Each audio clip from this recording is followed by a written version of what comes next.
Viajando. Un recorrido por las denominaciones de origen. Un recorrido por los aromas y sabores de la rica gastronomía de España, conociendo sus rincones, su historia, su patrimonio y sus curiosidades. Presentado por Luis Fernández Matamoros, Carmen Garrido y con la colaboración de Juan Ignacio Vecino. Viajando. Buenas tardes, queridos oyentes. Hoy, si escuchan un replicar de campanas, es porque tenemos quórum a tope y tenemos a nuestro querido y bien amado y hallado Juan Ignacio Vecino, que nos honra con su presencia, aparte de gozar de la compañía maravillosa, como siempre, de Carmen Garrido y de Marisa de Navascués, que está con nosotros nuevamente, y supervisados todos por el maravilloso técnico David López. Dicho esto, encantados de estar con ustedes, que espero que estén atentos, que les guste, que puedan comentarlo. Nuestros mentideros de la gente nos hablan, gracias a Dios, muy bien de la acogida de nuestro programa. Cada vez, obviamente, se va conociendo más, vamos hablando más y en un futuro hablaremos de proyectos interesantes que tenemos. Dicho esto, nos metemos en harina y hoy nos vamos a desplazar a una ciudad que es el centro del Bierzo, una ciudad histórica, es una ciudad muy noble, leal, benemérita, magnífica y augusta. Toma. Casi nada, ¿eh? Con un patrimonio extraordinario, con unas visitas en unos parajes excelentes, en fin, que merece la pena hacer una visita, incluso cogiéndola como campamento, como centro, y visitar todo el entorno que podemos encontrar alrededor de ella. Estamos hablando de Astorga. Astorga es Estorga, en el leonés de la maragatería, porque hoy en día en España tenemos ya nombres, dialectos de todo en cualquier sitio y lugar. Es un municipio de ciudad española de la provincia de León, en la comunidad autónoma de Castilla y León. Se encuentra en el tránsito entre el páramo leonés y los Montes de León y ejerce de núcleo vertebrador de las comarcas de la Maragatería, la Cepeda y la Ribera del Órbigo.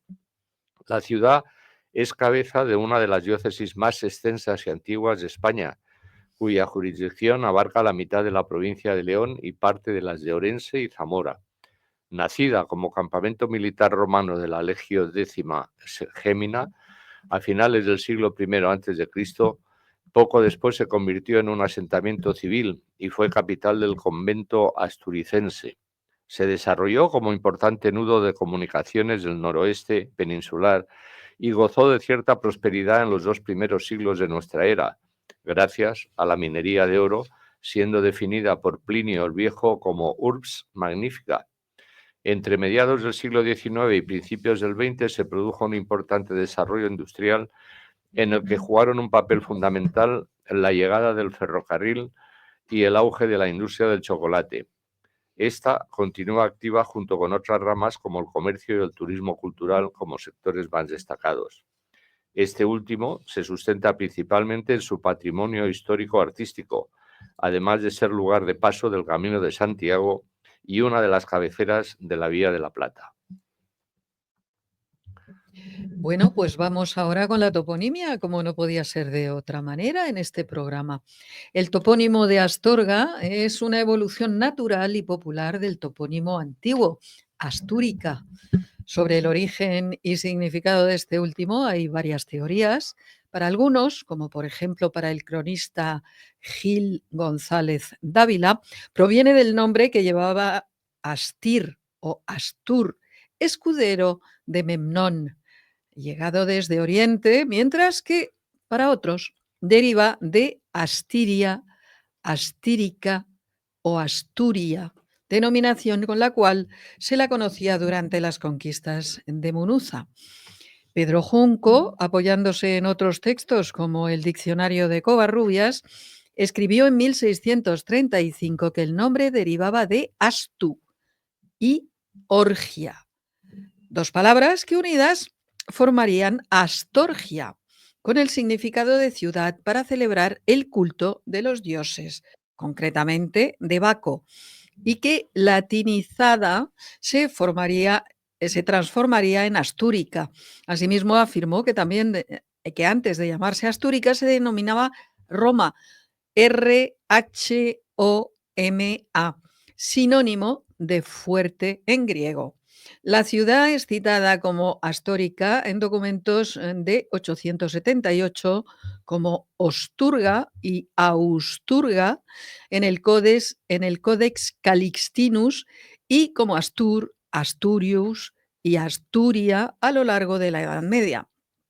En el siglo XIX, Víctor Gebhardt escribió en su Historia General de España que Astorga, en épocas anteriores, tuvo el nombre de Astúrica Amac, terminado en K.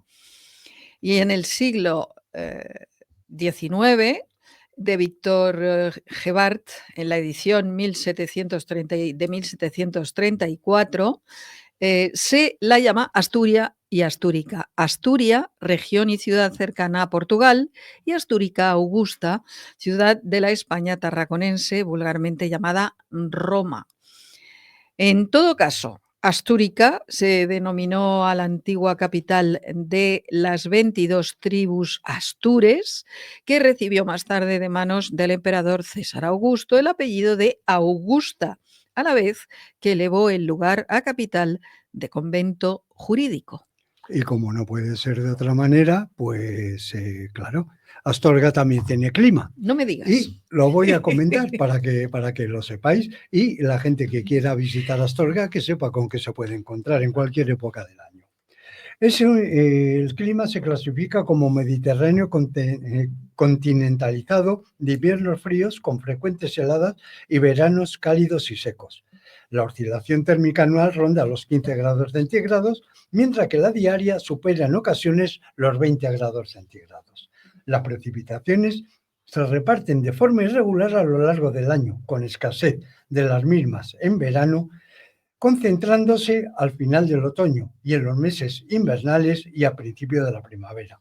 La altitud sobre el nivel del mar, su elevada situación sobre el entorno y su exposición a los vientos favorecen un ambiente generalmente fresco gran parte del año, siendo especialmente desapacible en invierno y primavera. Astorga se encuentra en el clima mediterráneo de veranos suaves. Se trata de un clima de transición entre el Mediterráneo y el oceánico.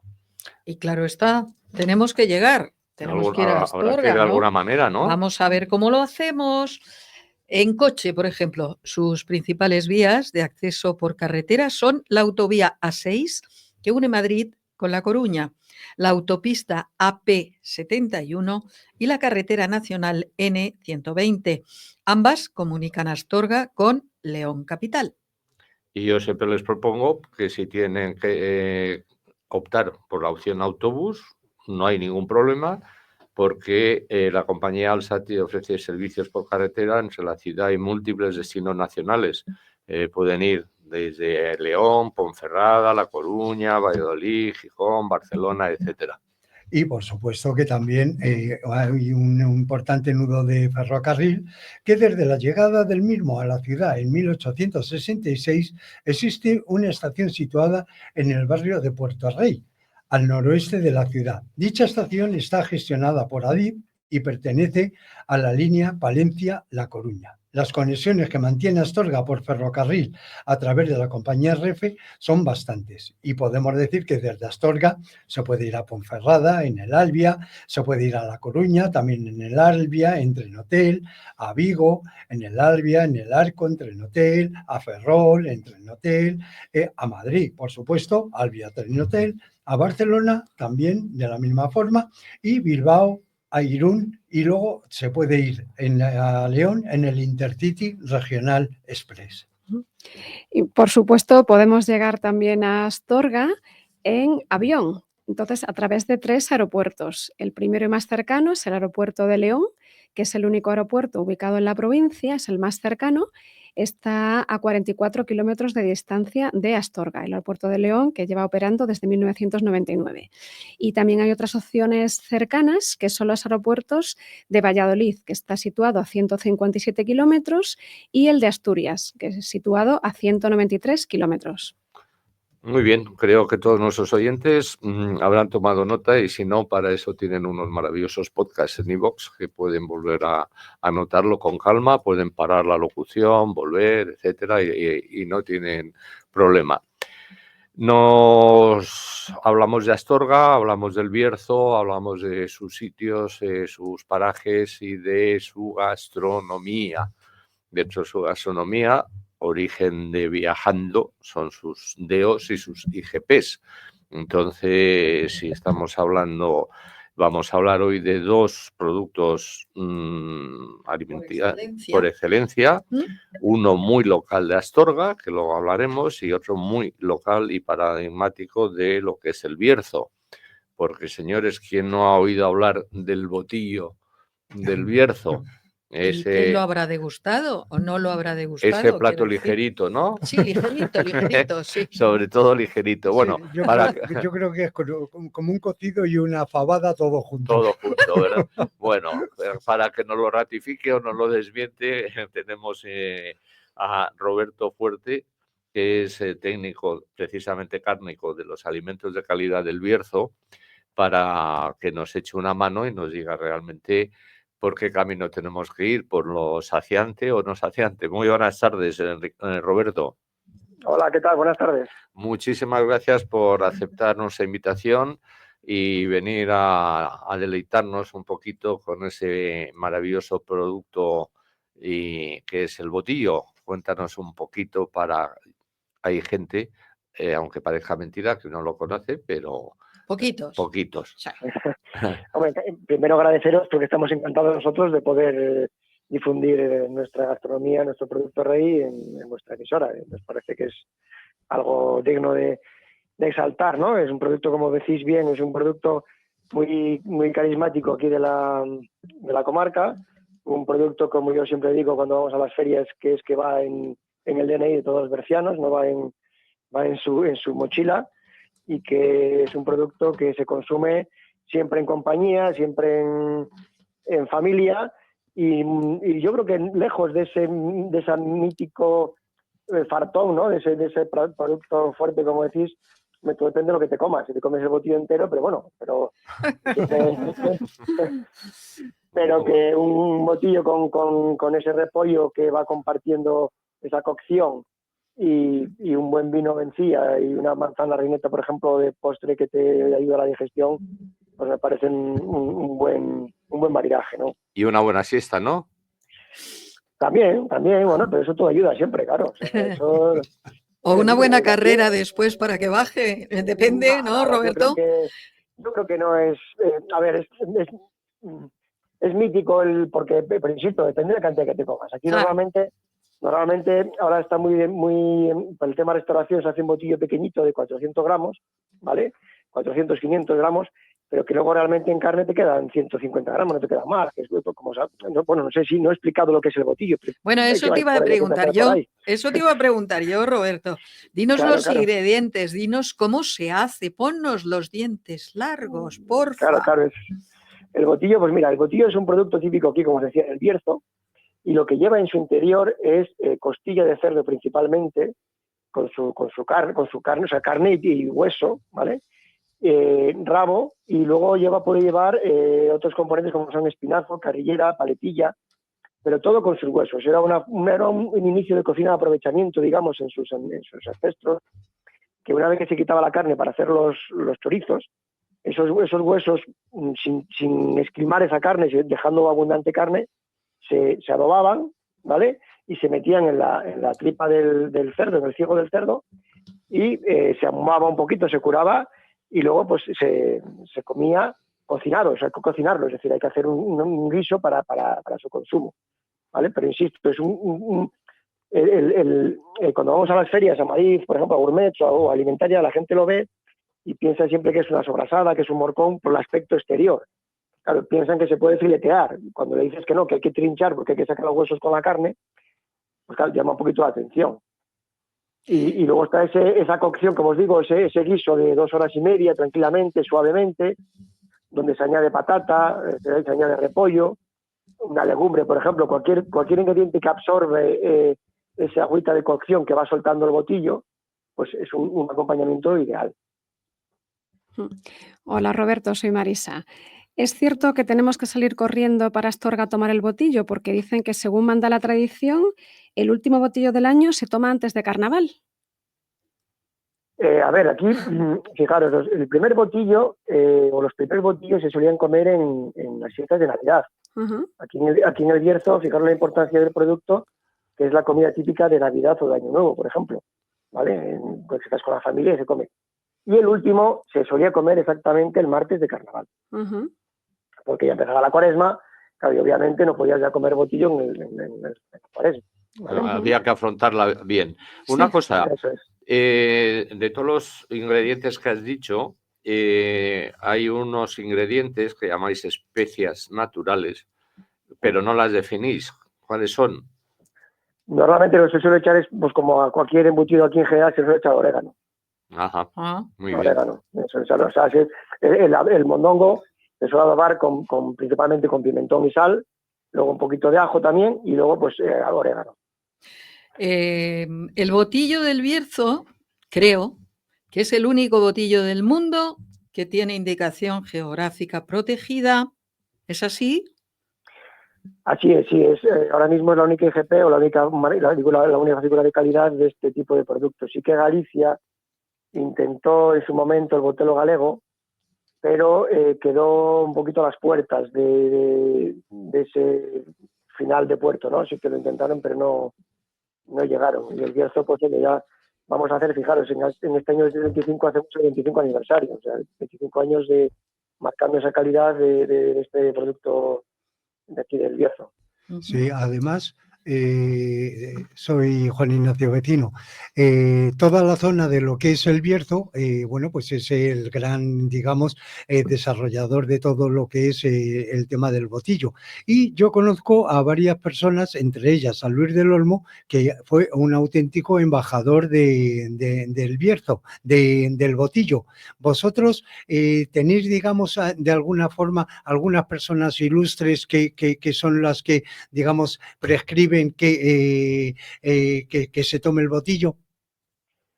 A ver, como decía anteriormente, todo berciano lleva su botillo en el DNI. Y Luis del Olmo fue el principal embajador, y así sí es verdad, porque en su programa Protagonistas, prácticamente día sí, día también hablaba del botillo del Bierzo en la radio.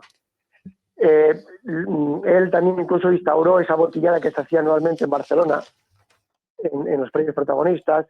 Por eso también, fijaos que donde hay un berciano siempre hay una botellada a su alrededor, con amigos, con familiares, y pues Luis del Olmo y otros bercianos, por ejemplo, que hay en las casas de León, que también están fuera de la provincia, suelen hacer también botilladas prácticamente todos los años. Hablamos de Sevilla, hablamos de La Coruña, hablamos de Gijón, hablamos de Barcelona, no, de Sodecat. ¿Y Madrid? En Madrid también, exactamente, en la Casa de León de Madrid también, exactamente. Y luego, fijaros, aquí en los pueblos también de la comarca, desde Navidad prácticamente hasta Semana Santa, hasta Carnaval, en todos los fines de semana hay botillada en uno de los pueblos. Y siempre se suele traer algún mantenedor un poco de reconocido mediático para saltar un poquito el producto. Darle un poquito este más, año, por ejemplo, eso es. Un poquito más de auge. Este año, por ejemplo, si no me equivoco, hoy es bueno, si no me equivoco, es así, es el botillo, la botellada de Bendibre, el Festival de Exaltación del Botillo de Bendibre. Fijaos que es la 52 edición que tiene ya, son 1.800 personas comiendo botillo en este festival, que está reconocido de interés turístico nacional, y en esta ocasión pues la mantenedora es Sonsoles Onega. Ya estuvo su padre hace años también, ha estado Alfonso Uxía, ha estado pues gente de reconocido mediáticamente en este tipo de actos. Muy bien, estamos hablando perfectamente del botillo, de sus características, pero no de las características precisamente. ¿Cómo reconocemos a un botillo? ¿Tiene forma ovalada, cilíndrica, estirada, corta, larga? El botillo viene caracterizado por su continente, que es el ciego del cerdo. Es una tripa globosa, pues del tipo de, como decía antes, del morcón o de la sobrasada, ¿vale? Y pues ese tipo es esférica, viene ese ciego está adobado con pimentón, entonces tiene ese aspecto de curado también en el punto de venta, pero no hay que olvidarse que es un producto crudo curado, por eso se cocina, ¿vale? Sale al mercado con 5 o 6 días de fabricación simplemente, ¿vale? Porque tiene hueso, tiene un problema de enraciamiento que tampoco es que se conserve mucho tiempo. Claro. ¿Color? Color externo es un color de, pues eso, rojo apagado de embutido adobado y curado, pero si lo abrimos, pues es un rojo vivo de ese pimentón, de ese adobado, ese olor a adobo, a especias, a ajo, a sal, a adobo, ¿no? Y luego cocinado, pues a magro cocido, ¿no? A esa jugosidad de la carne de costilla que va separando, ¿no? del hueso. Vamos, yo creo que es un manjar. Yo creo que es, como bien decías, el que no haya probado, pues lo tiene que probar. Roberto, respecto a la forma y color que estás hablando, ¿es verdad que se conoce al botillo como obispillos? También se les llaman obispillos porque dicen que recuerda a la mitra obispal. Mira, pues ese detalle no lo desconocía. Eso lo he escuchado, pues, sí. Siempre se aprende con vosotros, porque siempre estáis investigando y pues lo desconocía. Pero bueno, tomo nota. Sí, afortunadamente tenemos un buen equipo de documentación que a veces nos da más cosas de las que tenía que dar, pero bueno, está muy bien. Pero queda muy chulo esto de obispillo. Obispillo. Lo he escuchado a personas del lugar que le llaman obispillos. Fíjate, según lo dijiste, pensé que era porque en su momento, cuando la época monacal aquí sabéis que el Bierzo era una zona de mucho monasterio, pues siempre hay un dicho y hay cantares populares que decían que los monasterios, con su buen hacer de las tiaras que tenían, hacían los botillos, ¿vale? Y luego agasajaban a reyes y obispos, dicen los cantares. Yo pensé que iba los tiros por ahí, por los obispillos. Pues va por el color. Exactamente. Roberto, un placer. Lamentablemente ya sabes lo que es la radio, vamos siempre con el rebufo del tiempo y marcándonos nuestro, por si no lo tuviésemos presente, encima el técnico nos mira siempre con ojos como diciendo, que me has dicho que te avisase y ya vas fuera. Repito, Roberto. El placer es mío y bueno, animar a todo el mundo a que venga al Bierzo, conozca el Bierzo y por supuesto consuma el botillo, exactamente. Pues muchas gracias, así lo haremos y a ver si nos escapamos todos un día, todo el equipo de Viajando, y podemos comprobarlo in situ, estas maravillas que hemos estado hablando. Un abrazote. La invitación queda a la mesa, exactamente. Gracias a vosotros. Un abrazo. Muy bien, muchas gracias.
Bueno, hoy tenemos la suerte, como he dicho en un principio, de tener aquí dos cracks que nos están dando su apoyo y su cultura.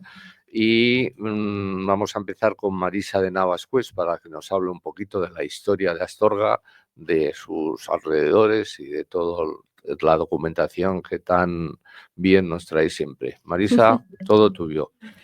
Pues Astorga es la bimilenaria capital de la maragatería y efectivamente, como habéis comentado, pues el surgimiento de la ciudad hay que situarlo en el asentamiento de las tropas militares de la Legio X Gemina, que fue la encargada de la incorporación al Imperio Romano del territorio astur. Entonces, hacia el año 19 a.C. se asentará una parte de esta legión sobre un pequeño cerro sobre el que hoy se sitúa el centro urbano de Astorga. Tras muchos años de luchas intermitentes entre las unidades legionarias y los pueblos astures, finalmente toda la zona queda incorporada al Imperio Romano. Pero aproximadamente medio siglo después, y con la dinámica de desarrollo de la región y especialmente de la riqueza de las minas de oro del noroeste peninsular, que también habéis comentado antes, convertirán a este campamento militar en una urbe donde se situaban tanto el centro de gestión de las explotaciones mineras como la capital del Conventus Luridicus Asturum.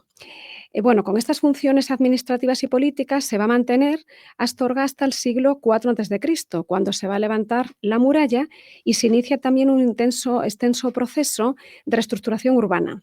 Durante este siglo también el cristianismo se va a consolidar en la ciudad y se va a crear una extensa diócesis que llega hasta nuestros días y que explica el origen del importante patrimonio histórico, artístico y religioso que Astorga posee actualmente, porque a partir del siglo XIII se estableció como sede episcopal, con el obispo Basilide. Posteriormente, el asentamiento de los pueblos visigodos en la península hizo que Astorga fuera una importante urbe dentro de la zona controlada por los suevos, porque Astorga fue parte del reino de los suevos. Las desavenencias de los visigodos con los suevos hicieron que la ciudad fuera invadida y destruida en varias ocasiones. De igual forma, con la llegada de los árabes, porque Astorga fue tomada en el año 714 por Tarik, pues lo mismo, la situación se volvió a repetir. La ciudad se vio muy reducida en su población. Hay que recordar que fue tomada por los árabes en el 714, pero ese mismo siglo fue conquistada por la monarquía asturiana. Sin embargo, otra vez en el siglo X sufrió los azotes de Almanzor. Entonces fue continuamente devastada y cayó en un periodo de decadencia, del que fue saliendo paulatinamente durante la Alta y Baja Edad Media, porque en el siglo XI, gracias al impulso dado por el Camino de Santiago, la ciudad experimentó un progresivo desarrollo, en el cual la Iglesia tuvo un papel muy protagonista. De hecho, en 1465, el rey Enrique IV de Castilla concedió a Álvaro Pérez Osorio, que era el conde de Trastámara, el título de marqués de Astorga, por lo que la ciudad pasó de ser un estado libre a condición feudataria. Entonces, efectivamente, entre el auge del Camino de Santiago y la creación, como digo, del Marquesado de Astorga, regentado por la familia Osoria, fueron muy determinantes en el resurgimiento de la ciudad, fueron claves. Este esplendor se traduce también en el inicio de la construcción de la actual catedral y de varias iglesias y conventos, todo ello con respaldo del obispado de Astorga. Tras la etapa medieval, ¿qué ocurre? Bueno, la Reconquista, los reyes católicos en los siglos XVI y XVII suponen el brote de las relaciones directas con las comarcas colindantes, gracias al desarrollo sobre todo de la arriería, muy importante como actividad mayoritaria, sobre todo en la comarca de la maragatería. Entonces, la red de transporte de los arrieros maragatos acercó a Astorga al resto de España y la conectó con los puertos y mercados más importantes. Hay que destacar que en esta época se abren, por ejemplo, las fábricas textiles de Val de San Lorenzo. Esto quiero decir que fue el origen de la historia de las mantas maragatas. Es decir, estas mantas, primero había unas fábricas en Palencia, pero se dice que unos artesanos, unos trabajadores maragatos, en concreto de Val de San Lorenzo, fueron a trabajar a las fábricas textiles de Palencia, vieron lo que se hacía y trajeron a su pueblo las técnicas. Y de hecho había más de un centenar de artesanos de fábricas de mantas maragatas, de textiles, en Val de San Lorenzo. Y lo mismo también surge con el proceso de elaboración de chocolate, que utilizan el cacao transportado por los arrieros desde los puertos receptores de las mercancías indianas. Ya nos pasamos al siglo XIX y el siglo XIX se inicia en España con las vicisitudes de la Guerra de la Independencia. Toma la ciudad por las tropas francesas y su posterior recuperación por el ejército al mando del general Santos Rocildes. Esto provoca que se destruyan parte de las construcciones urbanas, como puede ser el Castillo de los Marqueses, comentado antes, y también la muralla. Ya con el ferrocarril, a mediados del siglo XIX, trajo consigo la decadencia del transporte arriero y la migración a tierras americanas de mucha parte de la población maragata. Pero también el ferrocarril supuso que la ciudad se produjo en la ciudad un gran cambio social y urbano por la industrialización. Ya a finales de este siglo se puede decir que es cuando la ciudad resurge y es cuando se inicia, por ejemplo, el Palacio Episcopal, obra del gran Gaudí. Bueno, se puede decir que Astorga, como digo, es una ciudad forjada durante 2000 años, tiene un carácter de ciudad acogedora, muy amable con el viajero, porque no hay que olvidar que fue fundada como cruce de caminos sin punto de encuentro y que hoy en día es una mágica encrucijada entre el Camino de Santiago y la Ruta de la Plata. Muy bien, extraordinario, sensacional. Pido a la Virgen María que me ayude con su gracia, que no puedo con la mía.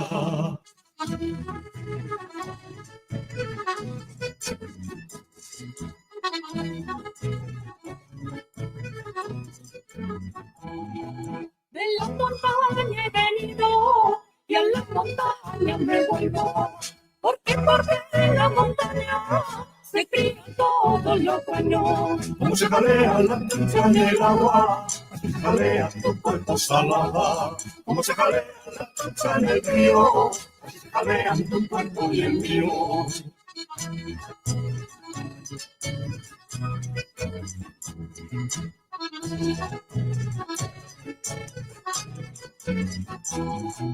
Este pandero que toco tiene la piel de un carnero, la latequeza tiene a las plagas de mi abuelo. Como se jalea la trucha en el agua, así se jalea tu cuerpo salada. Como se jalea la trucha en el río, así se jalea tu cuerpo y el mío.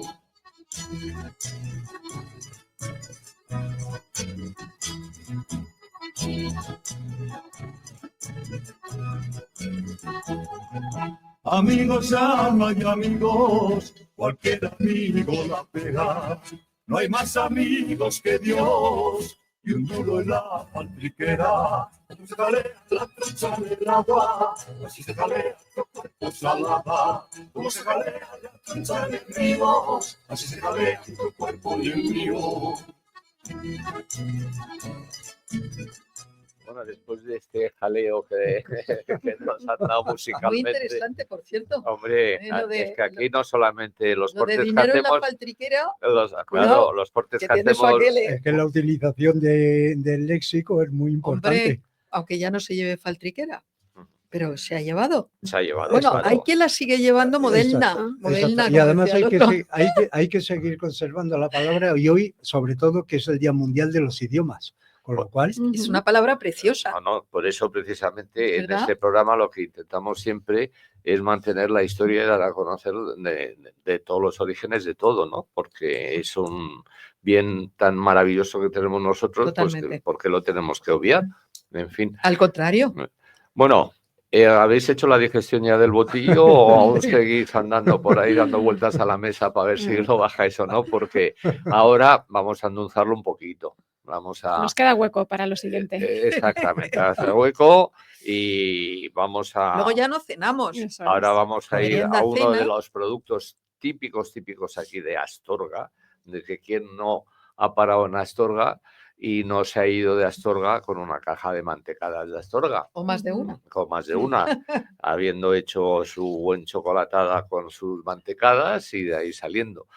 Para ello, también últimamente tenemos mucha suerte con la gente, oye, nos aceptan todas las invitaciones y todo, o sea Yo que, creo que siempre, ¿no? claro, será por algo, ¿no? Será porque Somos damos muy un programa. monines. Bueno, pues tenemos a César Alonso, que es el presidente de la IGP Las Mantecadas de Astorga, invitado a nuestro programa, que amablemente ha aceptado nuestra invitación y que nos va a hablar pues de esta IGP. Muy buenas tardes, don César. Buenas tardes, amigo. Encantado de tenerte con nosotros. ¿Nos permites que te tuteemos? Totalmente, sí. Porque si no, no puede entrar en la familia de Viajando, César, que lo sepas. Sí, porque aquí el sargento carabinero, que es Carmen, es la que autoriza o desautoriza. O sea. ¿Has visto? Vaya fama que me están echando. Esto... Muy bien. Cuéntanos algo, César. A ver, cuéntanos de eso, como decía, de ese producto que nadie se resiste a salir de Astorga sin una caja. Bueno, pues las mantecadas llevan haciéndose aproximadamente unos 200 años. Tenemos una IGP de calidad, que es la que nos marca los condicionantes. Se sigue haciendo más o menos o igual que hace tantos años, con la diferencia que la materia prima pues nos ha cambiado algo, no nosotros. O sea, seguimos echando la misma materia, pero no es lo mismo los huevos que antes eran de gallina, la mantequilla que antes era mantequilla cocida, ahora no, pero bueno, es mantequilla lo que lleva también. Lo principal lleva harina, huevos, azúcar, grasa. Una parte importante, ya te digo, es la mantequilla y otra pequeña parte la manteca de cerdo, que le da la diferencia con las magdalenas o los sobaos o algo así, ¿sabes? Sí, porque no hay que olvidar que hay una referencia escrita de que las mantecadas ya se consumían o se elaboraban en 1805, ¿no? Exactamente, sí, aproximadamente son los datos que hay. En 1805 es la primera factura que hay fechada. Entonces, bueno, pues se supone que sería antes, pero bueno, ya en 1805 era la mantecada y el chocolate, que era lo típico de Astorga de aquella. Sí, claro, la industria. Tenéis además, hay un museo maravilloso del chocolate en Astorga. Perfectamente, sí, hay un museo que eso, bueno, pues atrae bastante gente, junto con la comida clásica del cocido, que igual habéis hablado. Y bueno, y ya te digo, en este momento somos 5 fabricantes, la Mallorquina, la Riera Maragato, Velasco, los Maragatos y nosotros, Alonso. Y se hace una producción aproximadamente el año pasado de 317.000 unidades, que se aumentaron un 14% con respecto al año anterior. Bueno, pues vamos por ahí, por buen camino, yo creo. Sí, sí, por supuesto. Hola César, soy Marisa. ¿Es Hola, cierto que la receta original, es de una monja del convento de Senti Spiritus de Santa Clara, de Santa Clara. Santa Clara? Ajá. Y Sí. realmente se sigue ahora mismo utilizando esa receta de esa monja de 1805. Bueno, me creo que sí, ¿sabes? Sí. Yo, desde luego, desde que tengo uso de razón, que mi abuelo empezó en 1902, la receta es la misma. Lo que sí es verdad que la materia prima, pues hombre, ni mismo el azúcar, que es una cosa que debería ser lo más, no es la misma el azúcar de ahora que el azúcar de antes, porque bueno, antes no le ponían nada de aditivos, de conservantes ni nada de cosas de esas, ¿sabes? O sea que está claro que la receta es la misma, pero la monja diferente. La monja distinta. Bueno, la pobre no sé dónde está. Bueno, estas mantecadas, César, las presentáis en una cajita. Cuéntanos cómo es esa cajita. Bueno, pues la caja actualmente por sanidad, antiguamente, no hace tantos años era de madera, pero como eso siempre suelta algo de serrín y algo así, bueno, pues ahora es una caja de cartón, cada uno la pone de una forma, pero vamos, muy parecidas todas, lleva 12 unidades, hay también doble de 24 unidades. Bueno, pues eso sí se ha modernizado bastante, porque ahora, bueno, algunos las ponen de 6 en 6, otros sueltas, otros de una a una, entonces ahí sí ha variado bastante, más que nada por la conservación. Sí, César, yo por ejemplo, aquí en Madrid, en grandes supermercados, he visto las mantecadas de Astorga. ¿Realmente son vuestras, son de Astorga o se hacen en otro lado? Porque vosotros, ¿dónde distribuís? No, nosotros, vamos a ver, la principal distribución está en Astorga mismo y en provincia de León, ¿sabes? Luego en campaña de Navidad se vende mucho para Galicia, pero mucho. Luego, pues oye, para Madrid, para casi todos los sitios de España, en tiendas más bien gourmet. Selectivas, vamos. Sí, en el Corte Inglés también no hay, las hay también. Y bueno, y alguna vez te pide, pues no sé, alguna cadena más. Sí, pero principalmente tiendas de gourmet. Exacto. Antes has comentado un tema de las cajillas, que cuando hablábamos de que se metían en cajillas de papel elaboradas a mano. Sí. En su momento eso dio pie a un oficio típico, ¿no? Que le llamabais las cajilleras en Astorga, ¿no?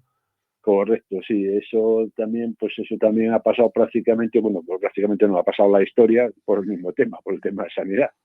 Entonces antes sí las hacían en casa, bueno, y luego que la gente tampoco, eso ya no lo hace. Antes estaba la gente en casa, las mujeres, por desgracia, digo, porque están mejor trabajando en otras artes que estar en casa como antes estaban.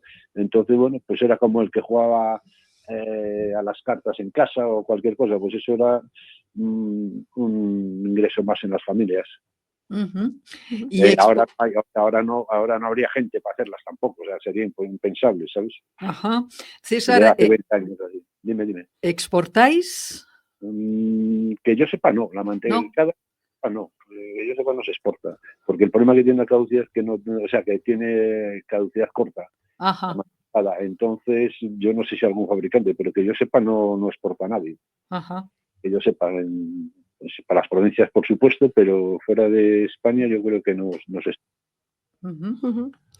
Sí, César, te iba a preguntar, precisamente en el oficio este de las cajilleras, se dice que también es porque como el papel en el que van envueltas las mantecadas, que eso también es parte del oficio de las cajilleras, que se encargan de dar como ese pliegue característico. ¿Eso es correcto?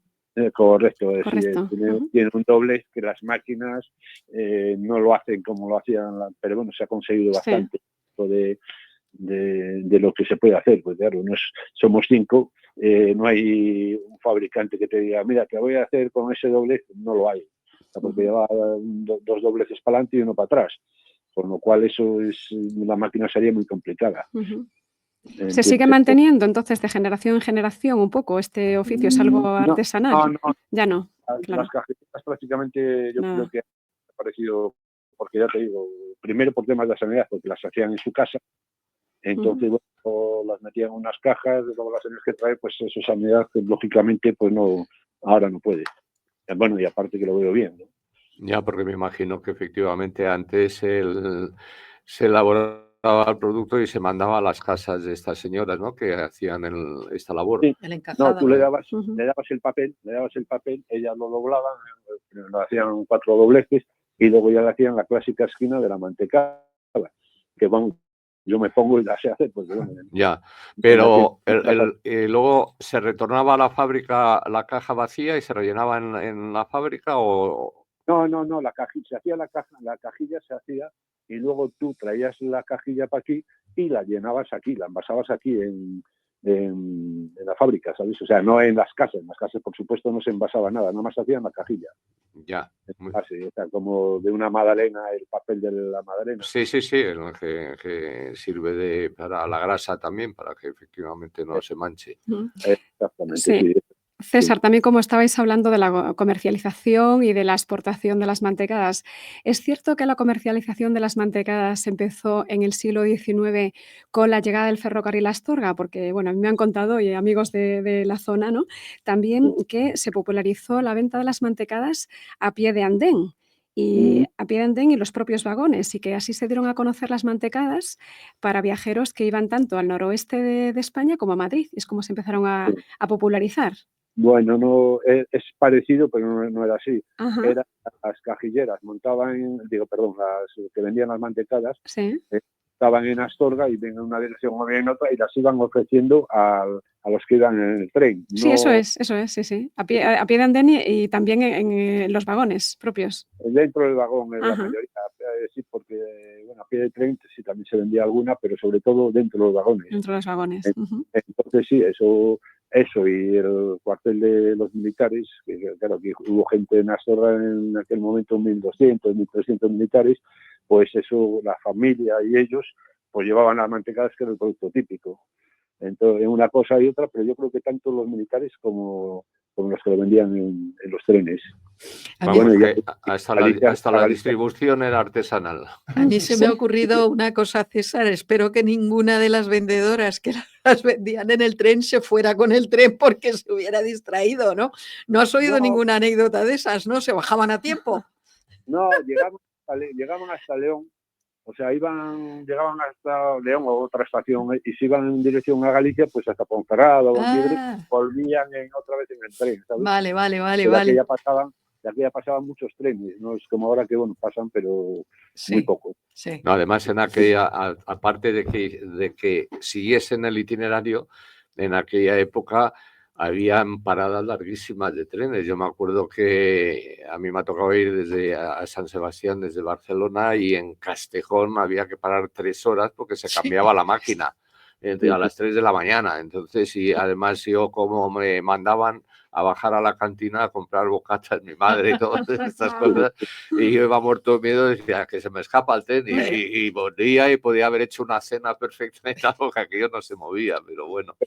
Pero no lo sabías. Exactamente, exacto. menudos tiempos. Ahí sí que había anécdotas de que perdieran el tren por estar en la cantina y cuando se dan cuenta se había marchado, ¿sabes?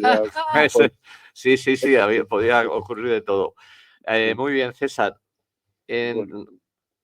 Como resumen, estamos hablando de una mantecada de textura suave y esponjosa, pero que el sabor que tiene es inconfundible, ¿no? Correcto, sí, es un sabor con la mantequilla, la manteca de cerdo le da un sabor muy diferente a otros productos como puede ser las magdalenas, o sea, no tiene nada que ver con esos productos. Bueno, entonces ya está. Una mantecada de Astorga con una buena chocolatada para acabar. Claro, ¿no? Sí. Claro, Pues ya está. claro que sí. Bien calentito Y bien el chocolate y es una buena despedida. Y haciendo movimiento de sube y baja, sube y baja. Sube y baja. La mantecada y a la untando boca. Sube y a la boca. Y a la boca. Es una maravilla, un desayuno, un chocolate por Una la tarde merienda. en Astorga, siempre con la mantecada. Era muy típico la mantecada con el chocolate, era muy típico, muy típico. Bueno, pues las señoras mayores todavía lo recuerdan, y yo lo recuerdo, tampoco un poco mayor soy, no mucho, pero bueno. No hay que perder esa costumbre, y que todo el que llegue a Astorga tiene que sentarse un ratito por la tarde después de haber visitado bien la ciudad, de haber visitado todas las maravillas, y decir ahora el relax del día maravilloso. Sí. Merece la pena ver Astorga, sí. César, ha sido un placer. Igualmente. Muchísimas gracias, y espero que todo el equipo de nosotros, como comentaba antes, nos desplacemos a Astorga y podamos comprobar personalmente estas delicias que tenéis, tanto de paisaje, de historia, como gastronómicamente. Y si vamos, te llamamos. Es lo que te iba a decir, que estáis invitados a una comida aquí. Os invito yo particularmente. No hay ningún problema. Un cocido o lo que queráis. Pues muchas gracias. Qué rico. Cuidado que solemos tomar nota, ¿eh? Pero bueno. Me parece de maravilla, me gustaría más mucho, ¿sabes? Muy bien, perfecto. Bienvenido a la familia de Viajando. Y muchas gracias por haber acordado de nosotros, y nada, que seguir para adelante. Que todo vaya bien. Efectivamente, siempre para adelante. Sí, y siempre viajando. Ay. Pues nada, pues un abrazo. Un abrazo para todos vosotros. Un abrazo.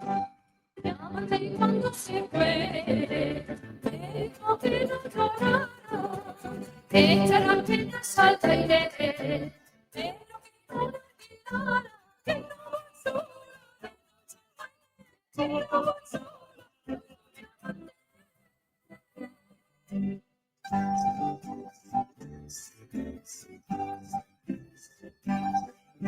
Si a tu puerta llama puerta, a tu ventana, a tu madre clavelina, ya sin la encantada, que no va sola de noche al baile, que no va sola, vas con tu amante.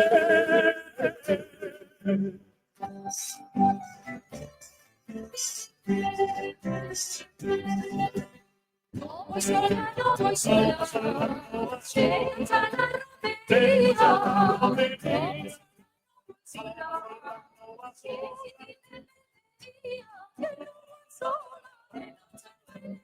que no voy sola, traigo mi amante.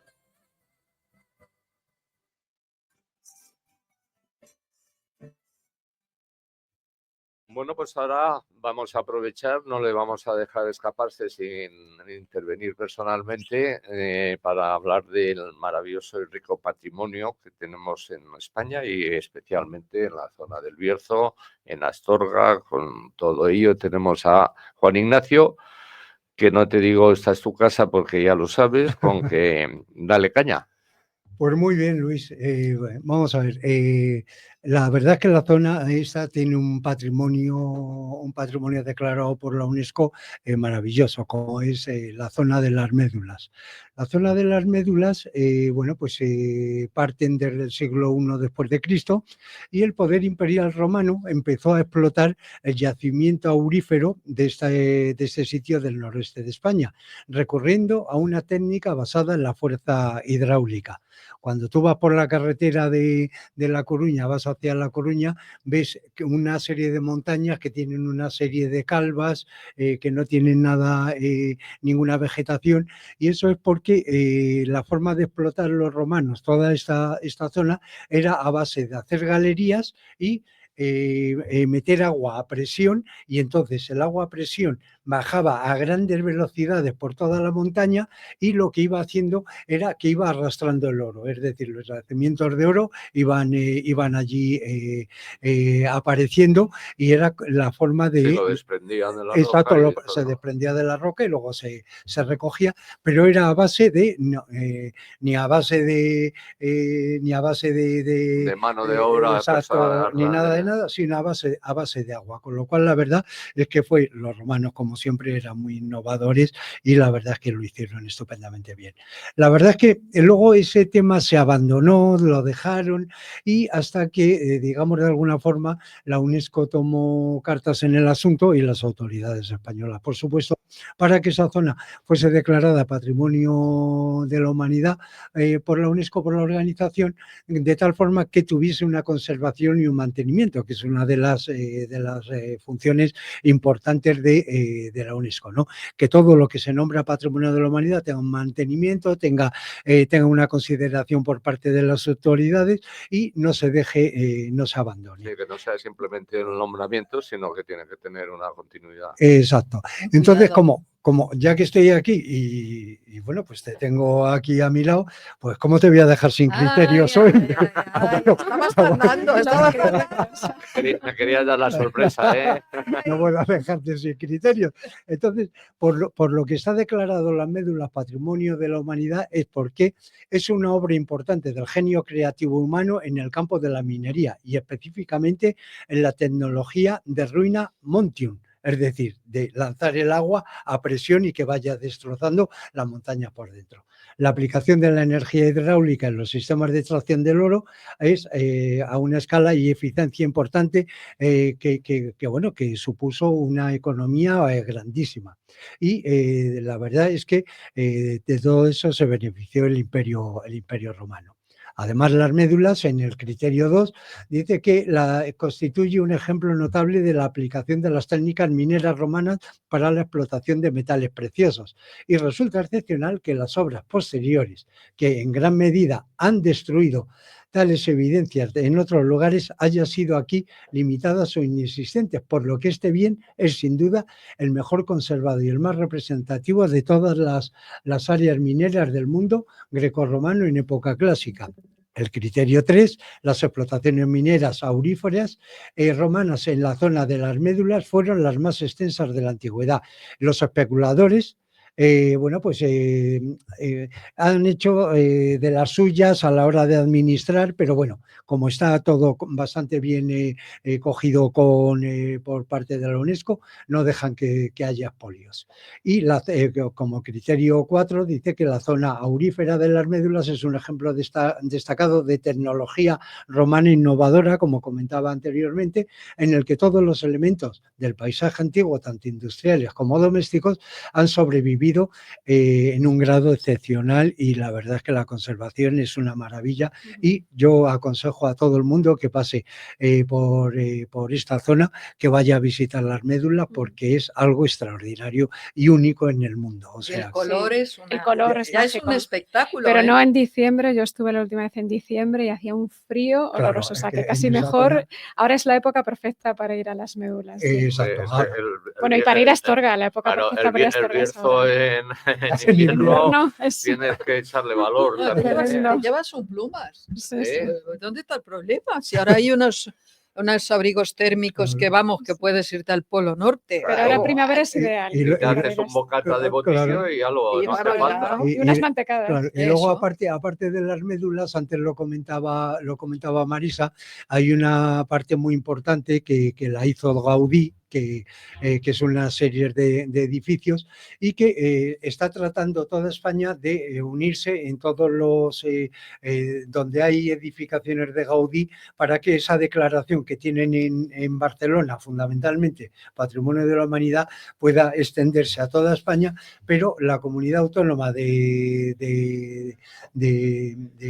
Cataluña no quiere que se extienda y quieren ser ellos los únicos que tienen el patrimonio declarado por la No me lo UNESCO creo. de No me lo Gaudí. creo. Los catalanes haciendo, no me lo creo. Hombre, con los solidarios que son ellos, inmediatamente estarán pensando en hacer el patrimonio En repartir. nacional. Claro. Es repartir.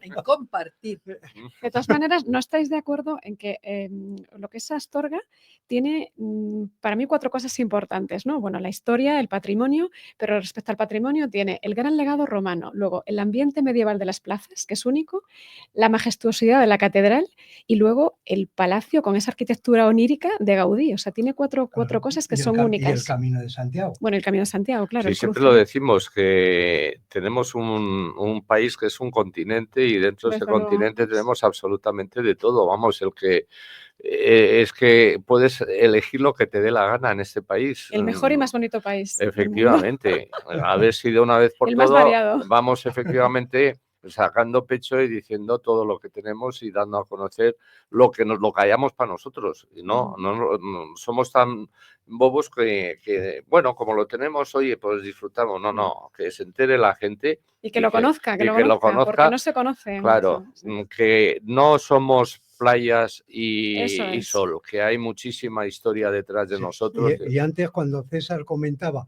la distribución que se hacían de los mantecadas y tal, desde luego hay un cuartel súper importante en Astorga, que es el Ralca 63 de artillería, que es un ejemplo de formación de personas y la verdad es que es uno de los mejores cuarteles que hay en España. ¿Eso lo dices porque te sientes obligado? Lo digo libremente. A ver si esta noche te Se traes en nota, a ver, casa. Hacemos la postilla a nuestros oyentes, es que Es que- la señora de Juan Ignacio nació allí, o sea, ahí. con lo cual, Eso bueno, es. nos tenemos que ir. Vamos a despedirnos. Espero, queridos oyentes, que lo hayan pasado tan bien como nosotros. Les citamos, como siempre, en iVoox, los podcasts, en Patrimonio Actual los martes, de YouTube, Canal Sur Madrid, y en viajan-medio.es. Y sobre todo, no dejen de escucharnos porque se van a perder una cantidad de Y nos cosas ponemos maravillosas. tristes. Si no nos Muchísimas escuchan. gracias, señores. Nos vamos Vamos todos todos viajando.